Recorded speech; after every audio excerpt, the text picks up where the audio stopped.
কালিয়াকৈরে স্বেচ্ছাসেবক দলের উদ্যোগে দোয়া মাহফিল অনুষ্ঠিত। গাজীপুরের কালিয়াকৈরে দেশনেত্রী বেগম খালেদা জিয়ার সুস্থতা কামনা ও বৈষম্য বিরোধী আন্দোলনে আহত ও নিহতদের স্মরণে দোয়া মাহফিল অনুষ্ঠিত হয়েছে।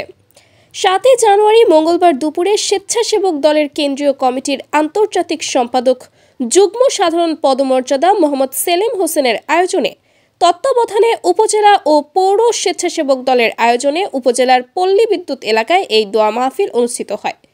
কালিয়াকৈর উপজেলা স্বেচ্ছাসেবক দলের আহ্বায়ক শিপলু বক্সির সভাপতিত্বে মাহফিলে প্রধান অতিথি হিসেবে বক্তব্য রাখেন স্বেচ্ছাসেবক দলের কেন্দ্রীয় কমিটির সভাপতি এস.এম. জিলানী।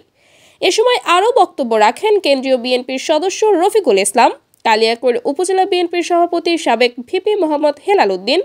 স্বেচ্ছাসেবক দলের কেন্দ্রীয় কমিটির সিনিয়র সহ-সভাপতি ইয়াসিন আলী, যুগ্ম সাধারণ সোহেল উদ্দিন,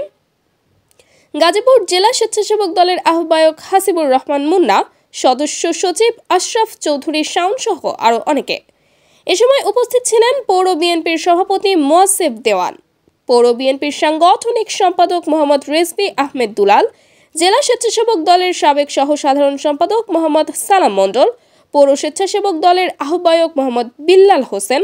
পৌর স্বেচ্ছাসেবক দলের সদস্য সচিব মোহাম্মদ মহসিন মোল্লা, পৌর স্বেচ্ছাসেবক দলের যুগ্ম আহ্বায়ক মোহাম্মদ ইকো দেওয়ান, 7 নং ওয়ার্ড বিএনপির সভাপতি মোহাম্মদ রহমান শেখ, পৌর যুব দলের আহ্বায়ক কমিটির সদস্য মোহাম্মদ রিয়াজুল আলম রিয়াজ,